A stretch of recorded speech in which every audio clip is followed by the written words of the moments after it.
یعنی سیرت نبی صلی اللہ علیہ وسلم پر بولنا، جیسے آپ کے سامنے ابھی رضوانہ شیخ نے کچھ اپنے دل کی باتیں، مجھے ذاتی طور پہ بہت پسند ہے، یعنی بہت زیادہ پسند ہے، لیکن اس کا دینا بہت مشکل ہے، کیونکہ یعنی میرا کردار سیرت نبی صلی اللہ علیہ وسلم کے کردار کے مطابق نہیں ہے، اس لیے بہت مشکل ہے۔ اور اسی طرح یہ شادی کے موقع پہ درس دینا یا یعنی بیویوں کو نصیحت کرنا اس لحاظ سے بہت مشکل ہے کہ اگر میں یہ سوچوں کہ میں اچھی بیوی ہوں یا نہیں ہوں، ہے نا، لیکن یہ کہ ہوں یا نہیں ہوں، بس وہ قدرت نے یہاں لا کر بٹھا دیا ہے کہ یعنی اس موضوع پر بولنا ہے، یا یہ کہ درس دینا ہے، یا تدریس یا کلاسز کا جو ہے وہ لینا اور دینا۔ تو بہرحال کچھ فرائض اور کچھ حقوق کی بات ہے، جو کہ واقعی اگر یہ بیلنس ہمارے پاس نا دو ترازو کا قائم ہو جائے نا، تو اس معاشرے کا توازن جو ہے وہ اچھا ہو جائے گا، بہتر ہو جائے۔ جیسے میری ابھی ساتھی نے کہا نا کہ میں ہمیشہ یہ سوچتی ہوں کہ بیٹی لے کر آؤں، یعنی جب سوچ میں ایک توازن پیدا ہو جائے نا تو معاشرے میں اور گھروں میں توازن پیدا ہو جائے گا۔ اچھا، اور مختصر میں نے اس لیے کہا کہ اس کتاب میں صرف نا بیوی کے 4 فرائض لکھے ہوئے ہیں، جو اس نے بیوی ہونے کی حیثیت سے ادا کرنے ہیں، صرف 4 فرائض، only 4، صرف 4، 5 بھی پورے نہیں ہیں۔ میں ہمیشہ آپ کو گنواتی ہوں نا، یہ 5 انگلیاں، 5 انگلیوں پہ گن لیں، تو آپ کو ایک انگوٹھا بند کر لیں، بس 4 فرائض گن لیں، کتنا آسان ہے اور کتنا مختصر ہے۔ مجھے لگتا ہے کہ یعنی بس 2 + 2 4 ہیں بس، اور اس سے زیادہ نہیں ہے، تو آسان ہے اور مختصر۔ سب سے پہلا جو انہوں نے یعنی بیوی کا جو حق ہے، جو کہ ظاہر ہے کہ یعنی اس کا شوہر کا جو حق ہے، جو بیوی نے اپنا فرض ادا کرنا ہے، وہ سب سے پہلا کیا ہے؟ اپنے شوہر کو خوش کرنا، شوہر کو خوش کرنا، اس کو خوش رکھنا، ہے نا۔ آپ دیکھیں، اور اگر ویسے آپ دیکھیں، آپ کو پتہ ہے یعنی سب سے آسان کام ہوتا ہے آپ کسی کو خوش کر دیں، ہے نا، کہ آپ کسی کو مطلب خوش کرتے ہیں یا رکھتے ہیں۔ اچھا، بات پھر وہی آ جاتی ہے کہ یہ پوری زندگی پر محیط ہوگا، ہے نا، جس دم سے یہ رشتہ جو ہے وہ یعنی نکاح کے ذریعے قائم ہوگا، اس کے بعد سے یعنی مسلسل اور ہمہ وقتی یہ ایک کام ہے کہ اس میں شوہر کو جو ہے وہ خوش کرنا ہے، اس کو خوش رکھنا ہے۔ مشکل بھی ہے، اور مجھے لگتا ہے کہ اور پتہ ہے کیا اس کے اندر پتہ ہے ملتا کیا ہے اصل میں؟ جیسے جو ملتا ہے نا اصل میں وہ اتنا امیزنگ ہے نا، آپ یقین کریں کہ میرے یعنی پورے 20 سال کا یعنی درس و تدریس، یا پھر آپ اسلام کا نا پورا کا پورا قرآن اور سنت نبی صلی اللہ علیہ وسلم کو اٹھا کر اگر آپ دیکھیں نا، تو ایک یعنی یہ خوشخبری جو شوہر کو خوش رکھنے پر نبی صلی اللہ علیہ وسلم نے بیویوں کو دی ہے، یہ خوشخبری صحابہ کرام میں سے ہے نا۔ کتنے صحابہ کرام کی تعداد ہمیں ملتی ہے حجۃ الوداع کے موقع پر؟ 1,24,000، 1,24,000 یا 1,44,000 صحابہ کرام ہیں جن کی تعداد ہمیں حجۃ الوداع کے موقع پر ملتی ہے۔ اچھا، کچھ آپ کو اپنے ہاتھوں کے اوپر یاد ہوں گے، ہے نا، اور میں اکثر آپ لوگوں سے یہ کبھی کبھی کہتی ہوں، میں نے خود کیا، میں آپ لوگوں سے کہتی ہوں کہ کبھی ایک ایسی مشق کریں، ایکسرسائز کریں کہ ایک کاپی اور پین لیں اور صحابہ کرام کے نام لکھنا شروع کر دیں۔ کوئی گوگل نہیں، کوئی کتاب نہیں، کچھ نہیں، صرف اپنی یادداشت سے لکھیں گے آپ لوگ، ٹھیک ہے؟ کریں گے؟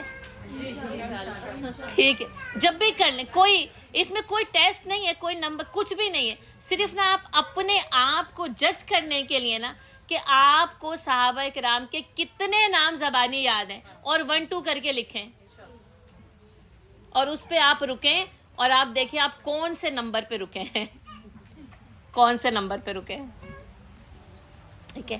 تو صحابہ کرام کی تعداد 1,44,000، 1,24,000، اور پورے صحابہ کرام میں یہ خوشخبری صرف اور صرف ایک صحابی کو دی گئی، اور وہ صحابی بھی کون ہیں؟ وہ جن کو میں ابھی پچھلے دنوں میرا ایک سیرہ کے اوپر درس تھا، تو میں نے کہا ان کی ورتھ نا پوری دنیا کے مسلمانوں سے زیادہ ہے، ابوبکر صدیق رضی اللہ تعالیٰ۔ ہے نا. وہ ایک ان کا اگر 2 پڑھ رہے ہیں نا تو یہاں پر حضرت ابوبکر صدیق رضی اللہ تعالیٰ عنہ ہے اور یہاں پر پوری امت ہے اور ان کا پلہ اوپر ہے بھاری. ان کی ورث یہ ہے کہ وہ دنیا کے پوری بنی نوع انسان میں سے قیامت تک جتنے بھی مسلمان آئیں گے نا وہ ان میں سب سے اول نمبر پر رہیں گے. انبیاء کرام کے بعد سب سے بہترین شخصیت، سب سے بہترین انسان حضرت ابوبکر صدیق رضی اللہ تعالیٰ عنہ ہے نا. یہ جو شوہر کو خوش رکھنے پر جو بیوی کو خوشخبری ملی ہے نا وہ صرف حضرت ابوبکر صدیق رضی اللہ تعالیٰ عنہ کو ملی ہے. آپ سوچ سکتے ہیں یہ کتنا بڑا کام ہے اور کتنی بڑی خوشخبری ہے. یعنی حضرت ابوبکر صدیق رضی اللہ تعالیٰ عنہ اپنی زندگی کے ہر لمحے کو اسلام کے اوپر جو ہے وہ ایسی یعنی بے مثال قربانی کے ساتھ خرچ کرتے ہیں، صرف کرتے ہیں کہ اللہ کے رسول صلی اللہ علیہ وسلم نے حضرت ابوبکر صدیق رضی اللہ تعالیٰ عنہ کو یہ خوشخبری سنائی ہے کہ اے ابوبکر میں امید کرتا ہوں کہ تمہیں جنت کے 8 دروازے تمہیں پکاریں گے اور بلائیں گے. جنت کے 8 آپ دیکھیں جنت کے 8 دروازے اور کہا گیا کہ میں امید کرتا ہوں اے ابوبکر کہ تمہیں جنت کے 8 دروازے پکاریں. جب آپ صلی اللہ علیہ وسلم نے یہ فرمایا کہ جنت کے 8 دروازے ہیں اور کیا کوئی ایسا شخص ہوگا، پوچھا پھر صحابہ کرام نے کیا کوئی ایسا شخص ہوگا اللہ کے نبی کہ اسے 8 دروازے بلائیں، تو کہا کہ ہاں اور یا ابوبکر مجھے تمہارے بارے میں یہ امید ہے کہ تمہیں جنت کے 8 دروازے بلائیں. اور آپ صلی اللہ علیہ وسلم نے فرمایا کہ جو مسلمان عورت اپنے فرائض کو پورا کرے، نماز پابندی سے ادا کرے، رمضان کے روزے رکھے، اگر حج کی اس کے اوپر فرضیت ہوتی ہے تو وہ اپنے فرض کو پورا کرے، اگر وہ اپنے فرائض کو پورا کرے، اپنے شوہر کی تابعداری کرے اور اس کو خوش رکھے، تو وہ جنت کے 8 دروازوں میں سے جس دروازے سے چاہے جنت میں داخل ہو جائے. کتنی بڑی بات ہے، آپ یہ سوچیں. یعنی جنت کو حاصل کرنا، اس کے لیے کوشش کرنا اور اس کا ایک دروازے سے ہی مل جانا کتنی بڑی بات ہے. اور آپ ساری زندگی محنت کریں اور آپ کو یہ گارنٹی نہیں ہے کہ آپ کو جنت مل جائے گی. اور آپ صلی اللہ علیہ وسلم نے اس بات کے ذریعے کہ جو عورت اپنے فرائض کو پورا کرے اور اپنے شوہر کو خوش رکھے تو وہ جنت کے 8 دروازے اس کے لیے کھلے رہیں گے، وہ جس دروازے سے چاہے جنت میں داخل ہو جائے. یہ صحیح بخاری کی حدیث ہے. کس کو؟ سندوس کو؟ نہیں اتنا تو مجھے پتا ہے، اس کو سمجھ میں آتا ہے اتنا. الحمدللہ یہ بچیاں اچھی جو ہے اردو بول لیتی ہیں، سمجھ لیتی ہیں الحمدللہ. ٹھیک ہے. اور یہ کہ یعنی آپ دیکھیں کہ اس کو خوش کرنے کے لیے پھر وہی بات کہ وہ تو اب ہر انسان کی اپنی ذاتی پسند ناپسند کے اوپر جو ہے وہ منحصر ہوتا ہے کہ آپ کا گھر، اس کا جو دائرہ کار ہے وہ کس طرح کا ہوگا. ہمارے پاس جو ایک یعنی جس کو کہتے ہیں نا ایک کی، جنت کی جو کی مل رہی ہے نا آپ کو، وہ شوہر کو خوش رکھنے پر جنت کے 8 دروازے کھلے رہیں گے اور جس دروازے سے چاہے جنت کے اندر داخل ہو جائے، جس بھی دروازے سے چاہے جنت میں داخل ہو جائے. کتنی بڑی بات ہے نا. اس لیے پتہ ہے یہ کیوں اتنی بڑی بات ہے اور کیوں اتنی بڑی خوشخبری، کیونکہ نبی صلی اللہ علیہ وسلم نے فرمایا نا النکاح نصف الایمان، نکاح نصف ایمان ہے.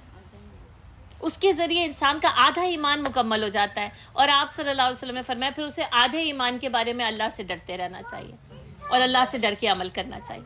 اور یہ فاؤنڈیشن ہے معاشرے کی. یہ رشتہ، یہ فاؤنڈیشن جتنی مضبوط ہوگی، جتنی سکون سے ہوگی، جتنی خوش ہوگی نا، معاشرہ جو ہے وہ اتنا ہی زیادہ ترقی کی طرف بڑھے گا. اور یہ فاؤنڈیشن اگر کمزور ہے، اگر بکھری ہوئی ہے، اگر ٹوٹی ہوئی ہے، اس کے اندر کوئی جو ہے نا یعنی خوشی نہیں ہے، ایک دوسرے کے دکھ اور سکھ کا احساس نہیں، اگر گھر مضبوط نہیں ہے تو معاشرہ مضبوط نہیں ہو سکتا. اس لیے اسلام نے کیا کیا؟ سب سے پہلے رشتوں کی مضبوطی کے ذریعے گھر کو مضبوط کیا ہے. اور اس میں سب سے پہلا رشتہ جو ہے وہ شوہر اور بیوی کا رشتہ ہے، جس کے ذریعے مضبوط کر کے نا اس پورے معاشرے کو بہترین طریقے سے مضبوط کیا گیا. تو سب سے پہلا کیا ہے کہ شوہر کو جو ہے وہ خوش رکھنا ہے. دوسرا حق کیا ہے؟ شوہر کی تابعداری، حکم ماننا، اطاعت کرنا. اور یہ فی زمانہ بہت مشکل لگتا ہے اللہ تعالیٰ قرآن میں کیا کہتے ہیں؟ الرجال قوامون علی النساء، مردوں کو عورتوں کے اوپر نگران بنایا گیا ہے، قوام بنایا گیا ہے، ان کا محافظ بنایا گیا ہے، ان کے سارے معاملات کا ذمہ دار بنایا گیا۔ اسلام کا یہ جو نظام حقوق و فرائض ہے نا، اس میں جو شوہر کا فرض ہے نا وہ کیا ہے کہ ساری کی ساری جو کہ فائنینشیل رسپانسبلٹی ہے اللہ تعالیٰ نے مردوں کے کندھوں پہ ڈالی ہے، اور مردوں میں پھر ظاہر ہے جیسے باپ ہے، بھائی ہے، شوہر ہے، بیٹا ہے، پھر ان سب کے کندھوں پر نا اللہ تعالیٰ نے عورتوں کو نا فائنینشیل رسپانسبلٹی سے نا آزاد کر دیا ہے، زندگی کو آسان کر دی۔ اچھا کیوں کیا؟ اس کی وجہ کیا ہے؟ کوئی نہ کوئی جیسے وجہ ہوتی ہے کہ ان کو یہ معاشی ذمہ داری دی گئی اور عورتوں کو یہ معاشی ذمہ داری نہیں، اس کی وجہ نا یہ ہے اس کی وجہ یہ بچہ ہے، بچوں کی تربیت ہے۔ بچے جو نسل انسانی جو ماؤں کی گودوں میں نا تربیت پائے گی اور پرورش پائے گی نا، اس کے لیے اللہ تعالیٰ نے عورت کو جس مزاج کا بنایا نا، اس لیے کہ وہ بچوں سے محبت کر کے ان کی تربیت کر سکے، اس لیے اس کے اوپر کوئی معاشی رسپانسبلٹی نہیں، کیونکہ اگر وہ ہوگی تو اس کو روز گھر سے باہر نکلنا پڑے گا، اس کو روز رات گئے گھر کے اندر کیونکہ اس کو ساری جو ہے وہ ذمہ داریوں کا بوجھ اٹھانا ہے۔ تو اسی طرح اللہ نے مردوں کے کندھوں کے اوپر یہ معاشی ذمہ داری ڈالی اور عورتوں کی گودوں کو نا نسل انسانی کی تربیت کا اور پروان چڑھانے کا امین بنایا۔ اور جب تک یہ عورتیں یہ کام بہتر طریقے سے انجام دیتی رہیں گی نا، وہ اپنا کام جو ہے وہ بہت اچھے معاشرے کو ایک بہتر معاشرہ دیتی رہیں گی، ہے نا۔ یہ آپ کو جو آج ہمیں جو یہ ظلم نظر آتا ہے، یہ فرعونیت نظر آتی ہے، یہ لوگوں کے حقوق پر ڈاکہ نظر آتا ہے، یہ قتل و غارت گری نظر آتی ہے۔ جیسے میں جب گھر سے باہر نکل رہی تھی تو مجھے یہ نیوز پتہ چلی کہ مولانا طارق جمیل صاحب کے بیٹے کے اوپر جو ہے وہ فائرنگ کر کے ان کو ہلاک کر دیا، یہ قتل کر دیا گیا۔ کسی ماں کا وہ بیٹا جس کو قتل کیا گیا، اور کسی ماں کا وہ بیٹا جس نے فائرنگ کر کے ان کو ہلاک کیا ہے۔ وہ بھی کسی ماں کی گود میں ہی پرورش پایا ہوگا نا، لیکن وہ تربیت کی جو ایک کمی ہو جاتی، اور میں یہ نہیں کہتی کہ اس ماں نے قاتل ہی بنایا ہوگا یا اس ماں نے ڈاکو ہی بنایا ہو یا اس ماں نے ہی فرعون کو جنم دیا، لیکن پتہ نہیں کب کہاں کوئی ایسی کمی ہو جاتی ہے نا جو نسلیں، آپ دیکھیں ایک جوان بچہ ہے کسی کے ماں باپ کی آنکھوں کا کوئی اس کا قصور نہیں، کوئی اس کا جرم نہیں ہے، بس فائرنگ کر کے، اور یا تو وہ فائرنگ کی زد میں آ گئے یا واقعی ٹارگٹ کلنگ کی گئی، آئی ڈونٹ نو یٹ، اور بعض اوقات تو ہمیں پتہ بھی نہیں چلتا کہ ہوا کیا ہے، بس پتہ یہ چلتا ہے کہ ایک جوان بچے کو خون میں نہلا دیا گیا، اور فلسطین کے کتنے ہزاروں بچوں کو خون میں نہلا دیا گیا جن کا کوئی والی وارث ہی نہیں ہے نا۔ تو آپ دیکھیں یہ کیا ہوتا ہے، یہ انسانوں کی وہ کمی ہوتی ہے، ان کی پرورش میں اور تربیت میں وہ کمی ہوتی ہے جس کا مظاہرہ ہمیں دنیا میں اس طریقے سے دیکھنا پڑے۔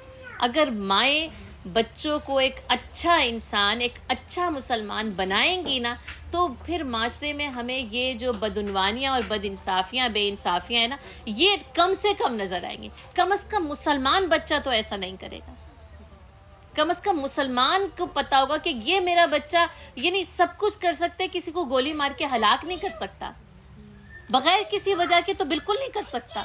کیسے میرے ہاتھ سے کوئی قتل ہو سکتا ہے، کیسے میں کسی کو نقصان پہنچا سکتا ہوں۔ یہ سب سے بڑی ذمہ داری جو ماؤں کی ہے نا، وہ کیا ہے کہ اولاد کی تربیت کرنا۔ اس لیے ان کو ہر ذمہ داری سے مبرہ کر دیا، معاشی ذمہ داری سے بھی مبرہ کر دیا، حکومت کی ذمہ داری سے بھی کر دیا، آفس کی ذمہ داری سے بھی کر دیا، اور ان کو کیا کرنا ہے، گھر میں تابع اور فرما بردار بن کر رہنا ہے، شوہر کا حکم ماننا ہے نا، کیونکہ ان کو محافظ بنایا گیا، ان کو نگران بنایا گیا، ان کو ذمہ داری دی گئی، اور اللہ تعالیٰ نے خود قرآن میں فرمایا وَلِلرِّجَالِ عَلَيْهِنَّ دَرَجَةٌ، ہے نا، اور مردوں کو ان عورتوں کے اوپر ایک درجہ زیادہ فوقیت حاصل ہے۔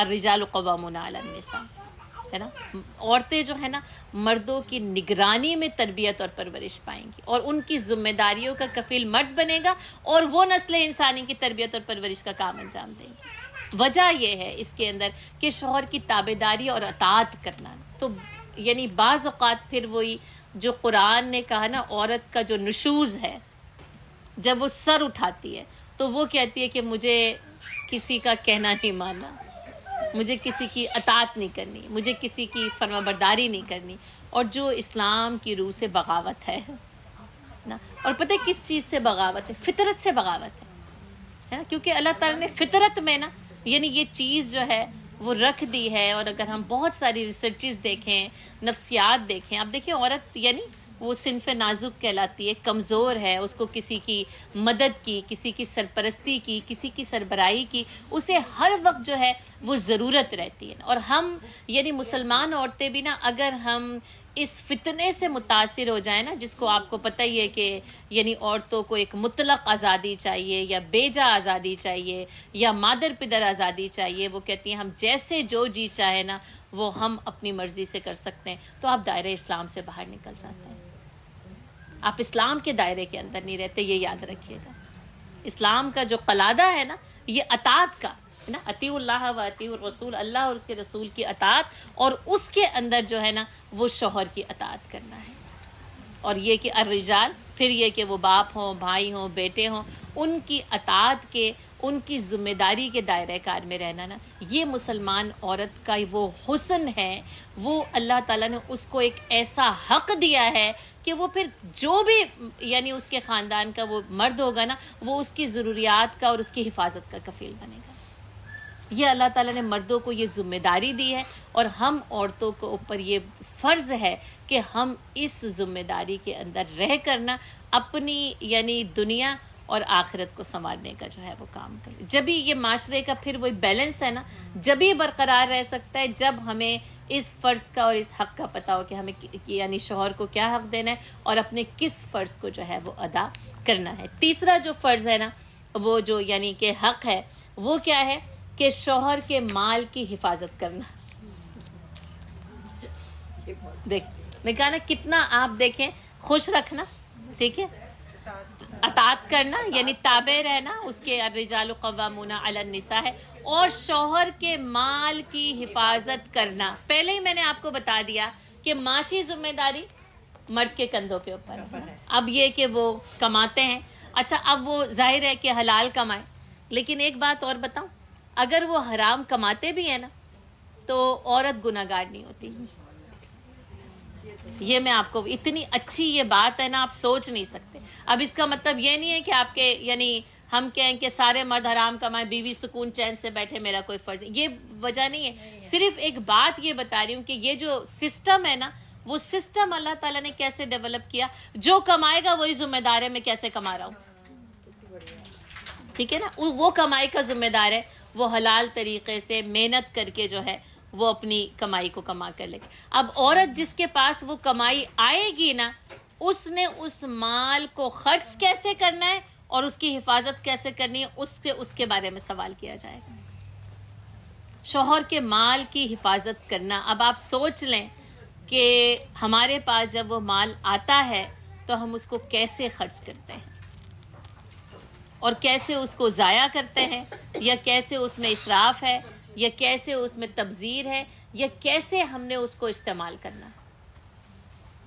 شوہر کے مال کی حفاظت، یہ مال اللہ کی نعمتوں میں سے ایک نعمت، یہ جو ہم بار بار پڑھتے ہیں فَبِأَيِّ آلَاءِ رَبِّكُمَا تُكَذِّبَانِ، اور تم اللہ کی کون کون سی نعمتوں کو جھٹلاؤ گے. تو یہ مال بھی اللہ کی وہ نعمت ہے کہ جب وہ میرے اور آپ کے پاس آئے تو اس کو صحیح جگہ پر، صحیح موقع پر، صحیح طریقے سے استعمال کرنا. اس مال کے بارے میں تو وہ اللہ تعالیٰ نے قرآن میں فرمایا نا یقول اہلکت مالا لبدا، اور وہ کہتا ہے کہ میں نے اپنا مال تو ایسا اڑایا کہ اڑا کے ضائع کر دیا. اور پھر یہ واقعی یہ شادی کا موقع ہے تو میں پھر یہ کہوں گی شادی کے موقع پہ جو ہم اسراف کرتے ہیں نا، جو ہم مال کو ضائع کرتے، کتنا تو آتش بازیوں میں صرف ہو جائے گا ہے نا، کتنا تو وہ یعنی ڈیکوریشن پہ خرچ ہو جائے گا، اور کتنا وہ یعنی ملبوسات پہ خرچ ہو جائے گا. یعنی اس کی کوئی لمٹ نہیں ہے اور کوئی انتہا نہیں ہے. اور کس کا مال خرچ ہو رہا ہے؟ پھر وہی شوہر کا مال خرچ ہو رہا ہے، وہ باپ کی صورت میں بھی سامنے ہوگا. تو آپ یہ دیکھیں کہ یعنی شوہر کے مال کی حفاظت کرنا. اچھا ایک تو یہ کہ وہ کما کے، ہو سکتا ہے ہم میں سے بہت ساری ظاہر ورکنگ وومنس بھی ہوتی ہیں تو وہ خود کمائیں، محنت کریں، تو اس مال کو بھی کیسے کمایا اور اس کو کیسے خرچ کیا. ابن آدم کے قدم قیامت میں اس وقت تک زمین سے ہل نہیں سکتے جب تک کہ وہ 5 سوالوں کا جواب نہ دیں. ہے نا؟ اس میں ایک سوال کیا ہے؟ مال کیسے کمایا. دوسرا سوال کیا ہے؟ مال کیسے خرچ کیا. آپ دیکھیں دونوں ایک دوسرے سے ریلیٹڈ ہیں، لیکن آپ اگر دیکھیں نا اللہ کی حکمت کیا ہے اس کے اندر، کہ اگر اللہ سوال کرتے مال کہاں سے کمایا، تو میرا پاس تو جواب ہے اللہ تعالیٰ میں تو کام کرتے ہی نہیں تھی، میں تو جاب نہیں کرتی تھی، تو میں نے تو مال نہیں کمایا. تو پھر دوسرا ہی سوال ہے کہ خرچ کیسے کیا تھا اس مال کو. آپ نے کمایا یا نہیں کمایا؟ خرچ تو آپ ہم میں سے ہر کوئی کرتا ہے، اور جو نہیں کماتا وہ زیادہ خرچ کرتا ہے. جو کماتے شاید اس کو تو پتہ ہے پیر کیسے دکھتے ہیں، ہے نا، سر میں اور جس کو نہیں پتا نا تو اس کے پاس تو بس وہ کہتا ہے حل من مزید، حل من مزید اور حل من مزید، اور زیادہ اور زیادہ اور زیادہ کیسے ہو سکتا ہے، اور زیادہ میں کیسے اپنے گھر کی سجاوٹ میں اور اضافہ کر سکتی ہوں، اور کیسے میرا ایک اور اچھے ڈیزائن کا ڈریس کیسے جو ہے نا وہ آ سکتے. اور یہ یعنی آپ زیورات کہہ لیں، کھانا، رزق دیکھ لیں. اور آپ دیکھیں مال میں مجھے لگتا ہے ہم جتنا رزق کو ضائع کرتے ہیں، اور آج کل تو اتنا زیادہ مال کی ضرورت ہے گروسری کرنے کے لیے، اور وہ کس طریقے سے ہم رزق کو ضائع کرتے ہیں. تو کیا ہے کہ شوہر کے مال کی حفاظت کرنا، اور آپ دیکھیں اتنی مشکل سے کتنا پسینہ خون پسینہ ایک کر کے جو ہے وہ مال کو کمایا جاتا ہے، اور پتہ چلے کہ وہ خرچ کرنے والا بس خرچ کرتا ہے، اور وہی کہتا ہے یقول اہلکت مالا لبدا، بس وہ اپنی ناک اونچی کرنے کے لیے، خاندان میں نام بلند کرنے کے لیے، معاشرے میں نام کے لیے، پھر وہی ریاکاری کے لیے، نام و نمود و نمائش کے لیے جب وہ خرچ ہوتا ہے تو وہ کیا ہوتا ہے، وہ صرف اور صرف ضائع ہو جاتا ہے. اللہ کی یہ نعمت صحیح کام میں، ضرورت کے کاموں میں صحیح وقت پر صحیح طریقے سے خرچ ہونی چاہیے. اور سب سے آخری جو ہے نا، جو 4 نمبر ہے، وہ نا اصل میں اسی کے بعد کا وہ جملہ آتا ہے، لیکن کیا ہے کہ خاوند کا شکر گزار ہونا. شوہر کی شکر گزاری بڑا مشکل کام ہے. میں سمجھتی ہوں تابع داری سے بھی زیادہ مشکل کام ہے کہ آپ ان کا شکریہ ادا کر دیں، ہے نا. ناشکری ہے نا، اور ناشکری رب کی بھی ہے اور انسانوں کی بھی ہے، اور انسانوں میں سے شوہر کی بھی. اور نبی صلی اللہ علیہ وسلم نے تو اس شکر گزاری کے موقع پہ جو اتنی وعید سنائی ہے نا، اتنی سخت وعید ہے کہ نبی صلی اللہ علیہ وسلم نے فرمایا میں نے جہنم دیکھی، یا آپ صلی اللہ علیہ وسلم نے فرمایا میں نے آج رات جہنم دیکھی، اور میں نے جہنم میں عورتوں کی اکثریت دیکھی. اور صحابہ کرام نے پوچھا کہ کیوں اللہ کے رسول، ہے نا، یا آپ صلی اللہ علیہ وسلم نے فرمایا کہ میں نے جہنم میں عورتوں کی اکثریت ناشکری کے سبب دیکھی. تو صحابہ کرام نے پوچھا کہ اللہ کے رسول کیا وہ اپنے رب کی ناشکری کرتے ہیں؟ کہا کہ نہیں، ایسا نہیں ہے کہ وہ اپنے رب کی ناشکری کرتی ہیں، بلکہ وہ اپنے شوہروں کی ناشکری کرتی ہیں. اور تم ساری زندگی ان کے ساتھ بھلائی کرو اور ایک وقت میں نہ کرو یا کچھ غلط کرو، تو وہ کہتی ہیں کہ میں نے تو تجھ میں کوئی بھلائی دیکھی نہیں ہے.